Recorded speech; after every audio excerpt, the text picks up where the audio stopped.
नमस्कार दोस्तों। विकास दुबे एक ऐसा अपराधी जिसकी मौत के बाद सोशल मीडिया पर उसके एनकाउंटर के संबंध में विविध प्रकार की बातें होना प्रारंभ हो गई। एक तरफ लोग एनकाउंटर को फर्जी करार देने लगे और पुलिस कार्यवाही पर सवाल उठाने लगे। ऐसे में हम न्यायालय में न्यायिक प्रक्रिया से सीधे वास्ता रखने वाले अधिवक्ता समूहों से आज बात करेंगे और जानेंगे कि उनके इस संबंध में क्या मत है। आज हम मौजूद हैं जनपद बाराबंकी के जिला बार एसोसिएशन में, जहां पर हम अधिवक्ताओं से इस संबंध में बात करते हैं। बातों का सिलसिला शुरू करते हैं आज जिला बार एसोसिएशन बाराबंकी के कुछ अधिवक्ताओं के साथ, जिसमें हमारे साथ आज प्रमुख रूप से मौजूद हैं रोहित निगम जी, हिसाल बारी किदवई जी। हिसाल बारी किदवई जी विगत 2 बार बार एसोसिएशन बाराबंकी के महामंत्री भी रह चुके हैं। इसके साथ हमारे साथ मौजूद हैं बार एसोसिएशन के सीनियर अधिवक्ता खुशीराम यादव जी, अनूप अवस्थी जी और अमित सिंह जी। तो आप लोगों का द इंडियन ओपिनियन टीवी पे बहुत बहुत स्वागत है। देखिए, जैसा अभी एक हाल ही में विकास दुबे नामक अपराधी था, जिसके द्वारा कई पुलिसकर्मियों की हत्या का आरोप लगा। उसके बाद दबिश दी गई, जांच हुई। आखिरकार जो पहले मीडिया सूत्रों में खबरें आई कि उसका एनकाउंटर जो है, पहले ही जो खबरें एज्यूम की गई कि उसका एनकाउंटर कर दिया जाएगा। तो इस एनकाउंटर को आप लोग कहाँ तक सही मानते हैं, इसके बारे में कुछ अपना विचार? देखिए, इस एनकाउंटर पर बतौर जनता और बतौर विधि शास्त्री हमारी राय में अंतर हो सकता है। जनता भावनाओं से चलती है, उसको लगता है कि गलत के साथ किया गया गलत सही है। लेकिन अगर कोई जूरिस्ट, कोई एडवोकेट अपनी राय देगा तो वो कभी भी सही गलत को विधि के पैमानों पर ही तोलेगा। और नो डाउट जो तरीक़ा अपरेंटली दिख रहा है हम लोगों को, ये तरीक़ा कतई गलत है। इससे कई ऐसे सवाल सामने आ रहे हैं जो अभी तक तो अनुत्तरित हैं और भविष्य के लिए आशंकाओं को जन्म दे रहे हैं। खुशीराम जी, इसमें एक बात ये भी कही जा रही है कि जब अपराधी ने सरेंडर कर दिया जी, उसके बाद उसके एनकाउंटर का क्या आशय था, इसके बारे में आपके क्या विचार हैं? देखिए, ऐसा है कि अगर पुलिस ने इनकाउंटर किया है तो उसमें कुछ बहुत से ऐसे राज थे उसके पास। अगर वो जीवित रहता तो शायद बड़े बड़े अधिकारी, बड़े बड़े नेता के लिए दिक्कत आ सकती है। हो सकता है कि मे बी पॉसिबल, इसलिए पुलिस ने उसका इनकाउंटर कर दिया। तो जहाँ तक विकास दुबे की मृत्यु के बाद एक चीज़ सोशल मीडिया पे ठाकुर साहब देखी जा रही है कि सोशल मीडिया पर वर्तमान समय में इसको एक जातिवादिता से जोड़ा गया है। जैसा कि देख रहे हैं, कई ब्राह्मण इस पे कह रहे हैं कि हाँ उसके साथ गलत हुआ, एक ब्राह्मण था ऐसा था इसलिए उसके साथ एनकाउंटर किया गया। क्या आपको कहीं ऐसा लगता है कि ऐसा कुछ है? अपराधी अपराधी होता है, इसको किसी जाति धर्म से कोई लेना देना नहीं होता। लेकिन वही है, हर आदमी की अपनी सोच है, अपने विचार हैं, हर आदमी अपनी बात करता है। लेकिन अपराधी तो अपराधी होता है, वो किसी धर्म का हो, किसी जाति का हो, किसी समुदाय से हो, इससे कोई लेना देना नहीं। अच्छा, जैसा कि देखा गया कि एक बात ये की गई कि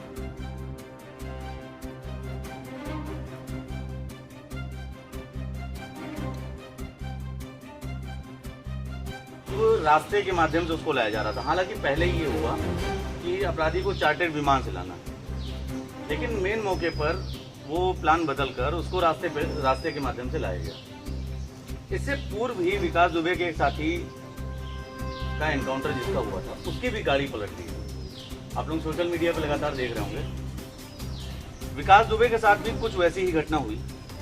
इस पर सोशल मीडिया में एक मजाक भी उड़ाया जा रहा है कि पुलिस की गाड़ियां बहुत ज़्यादा पलट रही हैं, इनको ड्राइवरों की ज़रूरत है। तो निगम जी, इस पर आप अपने विचार रखें। ड्राइवरों की ज़रूरत है या सिस्टम ही सही करने वाला है, ये तो उसमें तय होगा क्या है। सरकार की फिलहाल ये, इससे जो है आम जनता को फिलहाल यही लगता है कि ये एक पुलिस की जाति है और कहीं ना कहीं चूँकि न्यायपालिका को सबसे ऊपर रखा गया है संविधान में, तो न्यायपालिका को छोड़ के अगर इस तरह के कदम उठाए जाते हैं तो ये अच्छी बात है। देखिए, कहीं ना कहीं न्यायपालिका की अगर बात करें तो अभी हाल ही में जैसा कि खबरों के माध्यम से पता चला, और 2001 में जब इसी विकास दुबे के द्वारा संतोष शुक्ला नामक भाजपा नेता को सरेआम गोली मारी गई, उस समय भी न्यायालय के द्वारा इस अपराधी को जमानत दे दी। क्या ऐसा है कि पुलिस विभाग का न्यायालय से भरोसा उठ चुका है? क्या ऐसा है कि पुलिस विभाग ही न्यायिक प्रक्रिया को समझ नहीं पा रहे हैं, या क्या ऐसे कारण रहे जिनके कारण ऐसे अपराधियों को जमानत मिल जाती है जिसके बाद वो फिर अपने कार्य को अंजाम देते हैं? देखिए, बहुत चीज़ें ऐसी हैं कि जनता अखबार की खबरें पढ़कर अपनी राय बना लेती है। अदालत सबूतों पर काम करती है। अदालत को जाहिर है फैसला करने वाले जज या बहस करने वाले वकील प्रत्यक्षदर्शी नहीं होते किसी भी घटना के। वो कोई भी घटना फिल्टर होते हुए आती है जांच के विभिन्न स्तरों से। अदालत आती है और अदालत में जो भी फैसला करने वाला जज, जिससे प्रिज्यूम किया जाता है कि वो एक न्यूट्रल बॉडी है और एक जानकार है। अभियोजन को हमेशा अपना पूरा पक्ष उसके सामने पारदर्शिता के साथ सिद्ध करना होगा, और अगर वो सिद्ध नहीं कर पाता है तो मुझे नहीं लगता कि इसकी कोई जिम्मेदारी संबंधित जज या संबंधित वकील की होती है। रही बात ये कि अगर अदालत अपना ये काम नहीं कर पाती है तो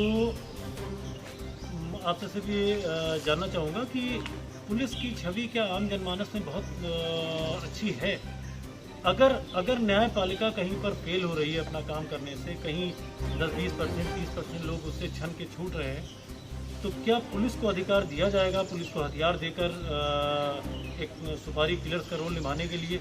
ये कौन तय करेगा कि जिसके हाथ में हथियार दिया जा रहा है वो अपने आप में सही है कि नहीं? आपने देखा होगा कानपुर में हुई इस घटना के बाद सोशल मीडिया पे जहां एक तरफ से लगभग 90% व्यक्तियों के स्टेटस ये अपलोड हो रहे थे कि अब एनकाउंटर ही चाहिए। खुशीराम जी, आपने भी देखा होगा, विशाल जी आप भी ये बात देखे होंगे कि सोशल मीडिया पे 90% लोगों के द्वारा यही कहा गया कि अब एनकाउंटर ही होना चाहिए। तो जिस व्यक्ति ने पुलिस वालों को इतनी बेरहमी से मार दिया, उसका एनकाउंटर अगर हो गया, उस पर कैसा विवाद, उसको जातिवादिता से कैसा देखा?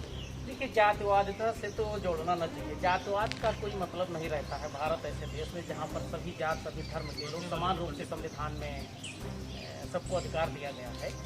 लेकिन एक चीज़ मैं आपको बता दूं कि जो अदालत ये जब सबूतों के आधार पर चलती, अब यहाँ पर रही बात सरकार की और प्रशासन की, क्या सरकार ने उसके खिलाफ कोई एक्शन लिया था? जिन सबूतों के आधार पर चार्जशीट फाइल की गई थी, उन सबूतों से जब पुलिस वालों ने मुकर गए तो क्या पुलिस के खिलाफ कोई कार्रवाई हुई?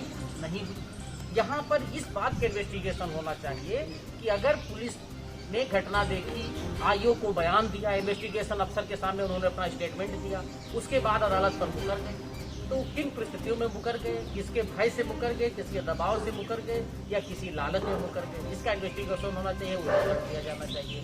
कहीं न कहीं न्यायालय के ऊपर आक्षेप नहीं लगाया जा सकता है, कहीं न कहीं ये जो प्रशासन और शासन स्तर पर ये गड़बड़ियां होती रही, इसका दोषी अदालत को नहीं ठहराया जा सकता कि उस बड़े अपराधियों को जमानत मिल जाती है, बड़े अपराधियों को केस छूट जाते हैं, क्योंकि न्यायालय भावनाओं से नहीं चल सकती। न्यायालय कानून से, साक्ष्य के आधार पर चलती है। हमारा हाई कोर्ट और सुप्रीम कोर्ट बराबर ये कहता है कि इन्वेस्टिगेशन एजेंसी अलग कर दी जाए, लॉ एंड ऑर्डर की व्यवस्था अलग कर दी जाए, लेकिन अभी तक सरकार ने ऐसा कुछ कदम नहीं उठाया है जिससे एक स्वच्छ इन्वेस्टिगेशन हो सके। जब तक इन सब चीज़ों पर ध्यान नहीं दिया जाएगा तो इस तरीके से 1-2 विकास दुबे नहीं, ऐसे तमाम काउंटर होते रहेंगे, लोग कानून को अपने हाथ में लेते रहेंगे, ऐसा करते रहेंगे और ये होता रहेगा। आपको साफ करूं कि इनकाउंटर जैसा लफ्ज संविधान या कानून की किताबों में कहीं नहीं है। तो इनकाउंटर के शाब्दिक अर्थ है मुठभेड़, लेकिन जनरली जनता क्या समझती है कि फला का एनकाउंटर हो गया, उसको लगता है कि ऐसे कोई आदेश पारित होते हैं कि फला को मार दो। देखिए, एनकाउंटर की जहाँ तक बात है, जैसे आपने एनकाउंटर का शाब्दिक अर्थ बताया, तो सोशल मीडिया पे एक वर्ड बहुत ज़्यादा ट्रेंड करता है, वो है एनकाउंटर स्पेशलिस्ट। कहीं ना कहीं देखिए वही बात आ रही है जन भावना, तो एनकाउंटर स्पेशलिस्ट कोई स्पेसिफिक शब्द तो नहीं हुआ। देखिए, जन भावनाओं की मैं आपको बता रहा हूँ, अगर पब्लिक की ओपिनियन आप मांगिएगा जी जी तो ये खुले में सिगरेट पीने का कानून कल खत्म हो जाएगा। जी जी पब्लिक की ओपिनियन लीजिएगा तो हेलमेट का कानून कल खत्म हो जाएगा। तमाम ऐसे कानून हैं जो अगर मेजॉरिटी ओपिनियन से आप बनाएंगे तो कभी बन ही नहीं सकते। व्यवस्था होती है, वो तय करती है किसके लिए क्या सही है, किसके लिए क्या गलत। अगर majority speaks a stupid thing, it is still a stupid thing. Majority किसी चीज़ के फेवर में है तो इट डजंट मीन कि वो चीज़ अपने आप में सही हो जाती है। इस बात के लिए एक्सपर्ट रखे गए हैं, इस बात के लिए जानकार तजुर्बेकार लोग होते हैं जो महीनों सालों तक अध्ययन करके कानून बनाते हैं, उसके दुष्परिणाम, उसके अच्छे बुरे परिणाम तय करते हैं। अगर आप उनको इग्नोर करके ये प्रतिहिंसा का कानून ला रहे हैं प्रैक्टिकल, तो प्रतिहिंसा पुलिस को आपको बहुत अच्छी तरह पता है कि पुलिस 10% या 50% या अलग अलग वेरी करता है, लेकिन पुलिस सत्ता के अधीन होती है। तो सत्ताएं जब बदलेंगी, राजनीति बदलेगी, तो ये प्रतिहिंसा का जो चलन आप चला रहे हैं, जो काउंटर या इनकाउंटर पॉलिटिक्स जो कर रहे हैं, आज आपको अच्छी लग रही है कि आने वाले कल में आप ही हमारे पाले में खड़े होंगे और आप कहेंगे कि एकदम गलत है। निगम जी, अभी खुशीराम जी के द्वारा बताया गया कि जब संतोष शुक्ला जी की हत्या हुई उस समय किसी ने बयान नहीं किया, वहाँ पे सबूत नहीं थे। तो इसी पे मेरा प्रश्न आपसे ये है कि जो कानपुर की घटना हुई उसमें भी तो कोई प्रत्यक्षदर्शी मौजूद नहीं। आप इस बात से सहमत हैं आप लोग कि भाई वहाँ पे भी कोई प्रत्यक्षदर्शी नहीं था? क्या ऐसा रहा कि उस घटना का संपूर्ण आरोप विकास दुबे पर ही लगाया गया? यह मेरा सिर्फ प्रश्न है।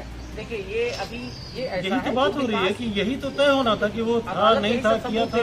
विकास दुबे के गांव में ये घटना हुई, विकास दुबे को पुलिस अरेस्ट करने के लिए जा रही थी, गई थी, इसलिए ये बताया जा रहा है कि विकास दुबे द्वारा हत्या की। लेकिन जब कोर्ट पे यही मामला अगर चलता या आएगा या चलेगा, वहाँ पर तो किसी न किसी को आई विटनेस के तौर पर चश्मदीद साक्षी के रूप में उसको न्यायालय पर बयान देना पड़ेगा। ये बयान दिया जाएगा, न्यायालय भावनाओं से नहीं चल सकती, इसलिए कोर्ट को ये सब देखना पड़ता है। प्रशासनिक अलग चीज है, उसके घर में अगर कैमरा होगा तो उस कैमरे की रिकॉर्डिंग होगी, उसके पास अगर मोबाइल होगा तो लोकेशन ट्रेस होगी कि उस सर्टेन मोमेंट ऑफ टाइम पर वो कहाँ था, जहाँ से गोली चली वो एंगल तय होता। लेकिन आपने तो घर ढहा दिया।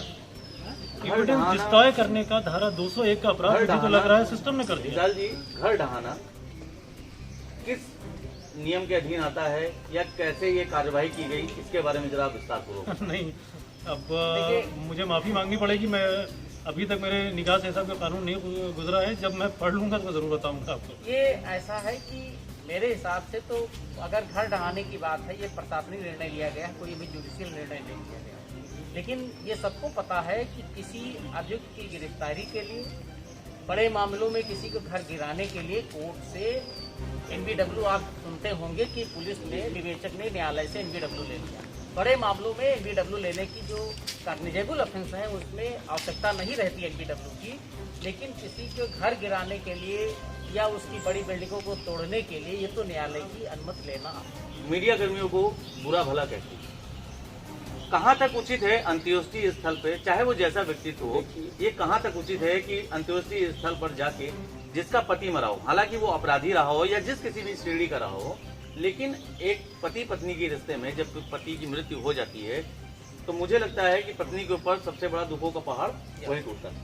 उस समय में उसके बयान लेना कहाँ तक उचित है, इसके बारे में आप सभी लोग अपनी अपनी राय दें। ये अनुचित है, कतई उस समय उसका बयान नहीं लिया। एक तरफ अंत्येष्टि उसकी पति की जल रही हो, भले वो गलत हो, लेकिन वो सामाजिक तौर पे नहीं, पत्नी के तौर पर अगर देखा जाए तो मीडिया वालों को वहाँ पर क्वेश्चन नहीं उससे क्रॉस करना चाहिए, न क्वेश्चन पूछना चाहिए था। तो साथियों, जैसे देखा आपने कि वर्तमान समय में हम मौके पे बैठे हुए हैं कई सीनियर अधिवक्ताओं के साथ। विकास दुबे की मौत पर लोगों के विभिन्न मत हैं, उसका जो इनकाउंटर किया गया उस पर विभिन्न मत हैं। सभी लोगों को बहुत बहुत धन्यवाद देना चाहता हूं, आप लोगों ने अपना बहुत कीमती समय हमें दिया। अगर आप यह वीडियो फेसबुक पर देख रहे हैं तो हमें लाइक और फॉलो करें। अगर यूट्यूब पर देख रहे हैं तो सब्सक्राइब करें और बेल आइकन प्रेस करें।